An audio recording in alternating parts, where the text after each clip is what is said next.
सपना के बारे में जो चाहे बोल लो, सपना के ऊपर जो चाहे इल्ज़ाम लगा दो, जो चाहे भाई उसके करेक्टर के बारे में भी बोल दो।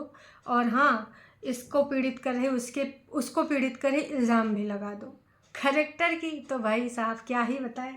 तमाम लोग उसकी तीसरी शादी करने पे भी आ गए हैं, क्योंकि उसको घर छोड़ना था इसलिए उसको रीज़न चाहिए था, ब्ला ब्ला, इसलिए उसने रिकॉर्डिंग करी। न जाने कितनी अनगिनत कहानियाँ आई हैं सपना के बारे में। हम सभी को पता है वो कहानियाँ, हम सब ने कहीं ना कहीं कभी ना कभी सुनी है। और हाँ, कुछ ऐसे लोग फेक आईडीज़ के माध्यम से क्या क्या नहीं इल्ज़ाम लगाए हैं सपना के ऊपर, किस प्रकार की भाषा का भी यूज़ किया है। खैर, वो सारी चीज़ें थी, उस टाइम उनका कठिन टाइम चल रहा था। लेकिन आप सबको, जिसको भी ये लग रहा था कि सपना अकेली है, सपना कोई स्टैंड नहीं ले पाएगी, परेशान ही रहेगी, चाहे उसको जो बोल लो, जो इल्ज़ाम लगा लो, तो भाई आप गलत साबित होने वाले हैं। जी बिल्कुल सही सुना है। और उन लोगों को शायद अब तक पता भी चल गया होगा जिन लोगों ने इस प्रकार की हरकतें करी थी। उन चैनल्स का तो नाम मुझे नहीं पता है ना, लेकिन ये मान लीजिए कि भाई बहुत जल्द बहुत कुछ, और अब तक उनके पास ये सारी चीज़ें हो चुकी होंगी, पहुंच चुकी होंगी। और जो कानूनी शिकंजा है ना हर किसी के लिए होता है, भले कई बार लेट लग जाता है, कई बार। वैसे सपना को जो लोग अकेले समझते हैं उनकी बहुत बड़ी गलतफहमी है। सपना के साथ इतनी बड़ी ऑडियंस है, और प्लस उसने कुछ ऐसे रिश्ते कमाए हैं यूट्यूब पर अपने सगे संबंधियों को छोड़कर।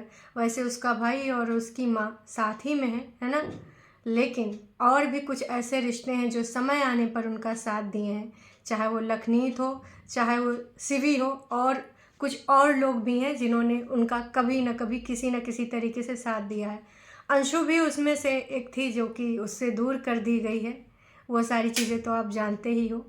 तो हे एवरीवन, एक बार फिर से आप सभी का स्वागत है। और कुछ ऐसी चीज़ें आई हैं सामने जिसको देखकर अगर आप सपना के दुख में शामिल हो और सपना को समझते हो, उसकी भावनाओं को समझते हो, तो आज आपको बेहद खुशी होने वाली है। क्योंकि सपना के द्वारा जो बोला गया था विगत कल, या पर कल तो कोई वीडियो नहीं आया, परसों, कि हाँ मैं एक्शन ले रही हूँ, जो ऐसे ऐसे लोग जो मेरे पीछे इस प्रकार से हाथ धोकर पड़े हैं। देखो, मैं भी इस बात पे यकीन करती हूँ कि हर सिक्के के दो पहलू होते हैं।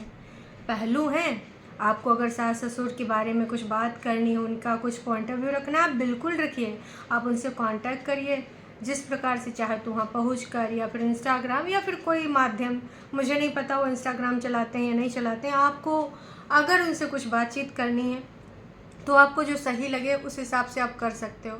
लेकिन बिना किसी बेस पे बातचीत करे, बिना कोई आपके पास कोई ऐसा प्रूफ भी नहीं है, उसका कोई भी ऐसा रेफरेंस भी नहीं है जिसके अंतर्गत आप उस पर इस प्रकार की बातें लगाते रहो लगातार बार बार, तो सपना ने ले लिया है एक्शन।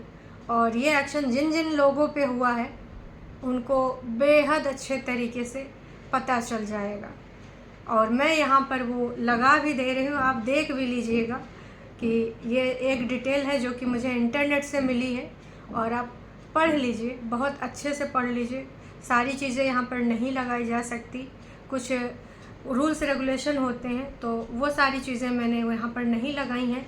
पर हाँ, ऑडियंस के लिए जिनको इंतज़ार था कि हाँ जो सपना ने एक्शन लिया है उसका क्या होगा, क्या नहीं होगा और कब होगा, वो हो चुका है। और जिसके साथ हुआ होगा वो तिलमिला रहा होगा और सोच रहा होगा कि कौन सी घड़ी में मैंने इस प्रकार की बेसलेस बातें करी हैं, कौन सी घड़ी में मैंने ये मनगढ़ंत कहानियाँ यहाँ पर लाकर इंटरनेट पे डाल दी। हम सबको पता है विगत कई साल से यार वो झेल रही, कई साल से। वो कोविड से उसका वैसे बुरा टाइम तो उसका बहुत दिनों से चालू था, जब वो डोमेस्टिक वायलेंस का शिकार हो रही थी। और इस प्रकार के एनवायरनमेंट में रहकर भी वो हमेशा हंसी खुशी ही सामने आती थी, हमेशा अपनी अच्छी चीज़ें ही दिखाती थी। किसी भी वीडियो में आप अंदाज़ा नहीं लगा सकते होंगे कि उसके साथ ऐसा हो रहा था।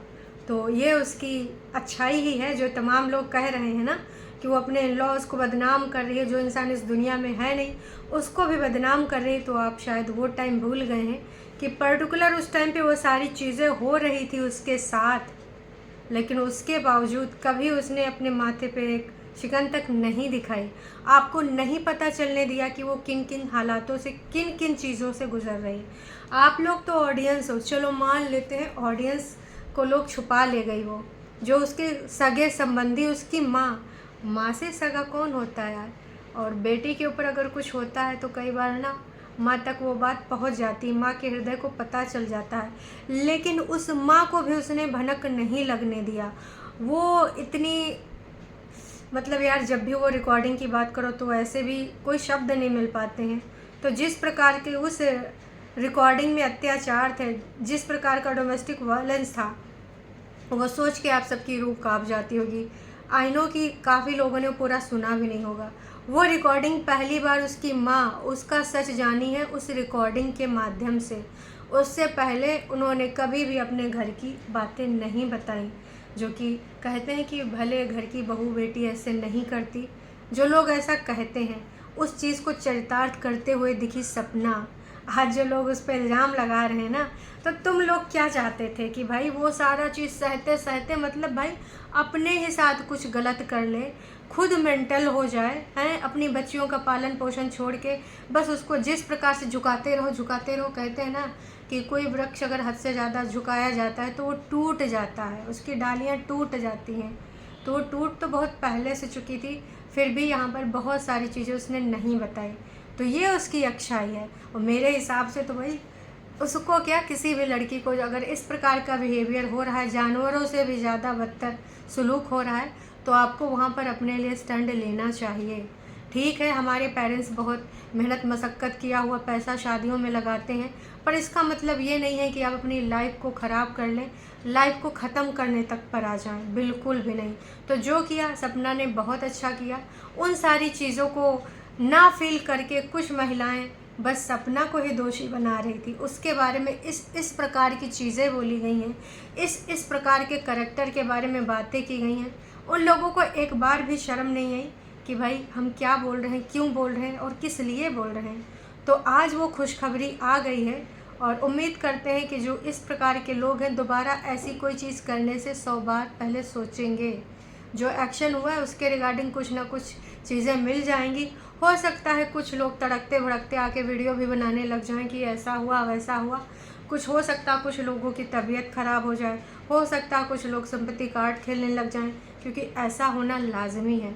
तो आपको पता चल जाएगा कुछ ही दिनों में, क्योंकि ऐसे लोग चुप होने वाले नहीं हैं। उनके पास जैसे इस प्रकार की कोई कंफर्मेशन और एक्शन होगा तो जाहिर सी बात है एकदम पगला जाएंगे, बिलला जाएंगे और सामने आ जाएंगे। आप सब लोग कमेंट करके ज़रूर बताइएगा कि भाई ये सारी चीज़ें आपको कैसी लग रही हैं। अभी सपना ने जो अपने लिए स्टैंड लिया है क्या सही किया? इसी प्रकार से सपना से कुछ लोग और उम्मीद कर रहे हैं जो कि सपना करेगी। उसने लास्ट वीडियो में बताया है, ठीक है तुम त्यागी हो, ठीक है तुम्हें लालच नहीं है, ठीक है हम सब बात पे एग्री करते हैं, पर बिल्कुल भी अपनी बेटियों के लिए तुम्हें रुकना नहीं है। अपनी बेटियों के अधिकार के लिए तुम्हें लड़ना है, क्योंकि अगर नहीं लड़ोगी वो गलत होगा, आपके लिए नहीं आपकी बेटियों के लिए। तो हमने ये भी देख लिया कि कितने लोगों ने कितने रंग बदले। रिकॉर्डिंग ऑन हो सुनने के बाद उनके रंग बदल जाते हैं और उससे पहले वो किस प्रकार का बिहेवियर करते हैं। सोचो दर्शकों, वो बीच में जो ये भूल जा रहे थे कि रिकॉर्डिंग ऑन है, तो वो पहले जैसे अपने उसमें आ जाते थे। तो ऑफ कैमरा, मतलब जब उनको पता है कि कोई रिकॉर्डिंग नहीं हो रही होती है, मतलब घर में किस प्रकार का बिहेवियर हो रहा होगा सपना के साथ। इतनी सारी चीज़ें उसने झेली और उसके बावजूद अगर वो बीमार पड़े, उसके पैर में चोट लगे, तो हम सब ने देखा है सपना के लिए कोई भी खड़ा नहीं हुआ है। ऐसे माहौल में, ऐसे घर में कितना रहना कठिन होगा, आप सब लोग सोच के समझ के जान सकते हो। किसी के साथ अगर ऐसा बिहेवियर होता है, आप कमेंट करके ज़रूर बताइएगा कि आप उस चीज़ से कनेक्ट कर सकते हो, आपको कैसा फील हुआ था। फिर भी कुछ हार्टलेस लोग पता नहीं कैसे उस चीज़ तक नहीं पहुंच पाते हैं, उस चीज़ को नहीं समझ पाते हैं और यहाँ पर बस कहते हैं क्या पता कैमरा के पीछे उसका बिहेवियर कैसे है, क्या पता बिना कैमरा के सपना कैसी है। अरे भाई, तो क्या पता, मैं यही कहना चाहती हूँ। उसने तो खुद अंकल जी से कहा कि आप बताइए, मेरी कमियाँ गिनाइए, अपना स्टैंड रखिए।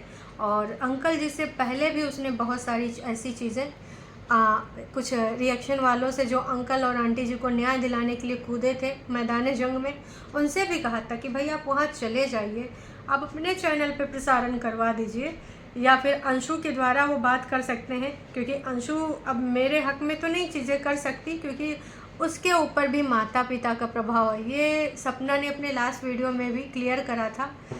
और आप सबको पता है कि भाई जाहिर सी बात है वो अपने पेरेंट्स की ही सुनेंगे, क्योंकि अब उसको अपने पेरेंट्स के ही साथ रहना है। इसके अलावा आंटी जी और अंकल जी, उनका क्या कनेक्शन है, सपना तो बहुत दूर की बात है। अंशु के पापा और मम्मी अंकल आंटी की बात मानेंगे, ना कि सपना की बात मानेंगे। तमाम लोग सपना से बोलते हैं कि भाई तुम अंशु को अपने पास फिर से बुला लो, क्योंकि उसके रहते तुम्हारी तमाम चीज़ें आसान हो जाएंगी। लेकिन सपना को पता है कि अब ये चीज़ नहीं पॉसिबल है। उसने कई बार जवाब भी दिया है कि वो मेरे साथ क्यों ही भेजेंगे, अब नहीं भेजेंगे। और हम अंशु का और सपना का कनेक्शन भी जानते हैं, लेकिन अब हम ये भी जानते हैं कि एक बहुत बड़ी मजबूरी आ चुकी है उनके सामने। आने वाले टाइम में हो सकता है कि उस बच्ची का दिमाग चेंज हो जाए या चेंज कर दिया जाए, क्योंकि ऑफ कोर्स अभी वो छोटी बच्ची है और आसपास के एनवायरनमेंट का असर पड़ता है। मे भी उसके दिमाग को बोला जाए ये सही ये गलत, तो ये चीज़ें पॉसिबल हैं। अभी तक हमने कोई अंशु का वीडियो नहीं देखा है। उस दिन के सफाई नामे के बाद जो 3-3.5 मिनट का वीडियो आया था, जिसमें उसने 2 तरह की बातें करी थी, एक अपनी मम्मी के साथ और एक पहले जो सपना के साथ उसका कनेक्शन था। तो ये सारी चीज़ें हम समझ गए हैं बहुत ही अच्छे से कि जो चीज़ें हो रही हैं और जो चीज़ें आने वाले टाइम में सपना को फेस करनी पड़ेंगी, बहुत सारी चीज़ें। लेकिन हाँ, उसको अब लड़ना चाहिए। और लड़ना किससे चाहिए? कानून को साथ में लेकर लड़ना चाहिए। ऐसे यूट्यूब वाली लड़ाइयाँ तो वो सिर्फ दिखाती है कि जो लोग उसको जो कहते हैं ना कि क्यों दिखाती हो, ये उन लोगों के लिए आई ओपनर है जिनको ये लगता है कि नहीं, ये जानबूझ के चालबाजियाँ करती हैं। तो आप लोगों को किसी और की चालबाजियाँ दिख जाती हैं, उसके ये सब दिखाने से बेहतर है। और अब इससे कुछ सीख ले लेते हैं तो अच्छी चीज़ है, नहीं तो आने वाले टाइम में कुछ और चीज़ें हो जाएंगी। जो इस प्रकार की अनर्गल बातें करते हैं बिना पॉइंट के, ना ही कोई वेस है ना कुछ। इसी प्रकार से आंटी अंकल से भी मैं यही विनम्र निवेदन करना चाहूँगी, अपनों को समझिए अंकल आंटी, अपने ही साथ में रहेंगे। उन बच्चियों के बिना आपकी लाइफ क्या है? थोड़े दिन आप किसी के बहकावे में आ सकते हैं, कोई आपके साथ तभी तक जुड़ा है जब तक उसका स्वार्थ है। और ये जो आपके खून के रिश्ते हैं, खासकर उन बच्चियों के साथ, उनको मत भुलाइए। कल को वो बड़े होंगे, सब देखेंगे अपने दादा दादी का, तो उनको ये चीज़ अच्छी नहीं लगेगी। चलिए जी, अभी के लिए इतना ही।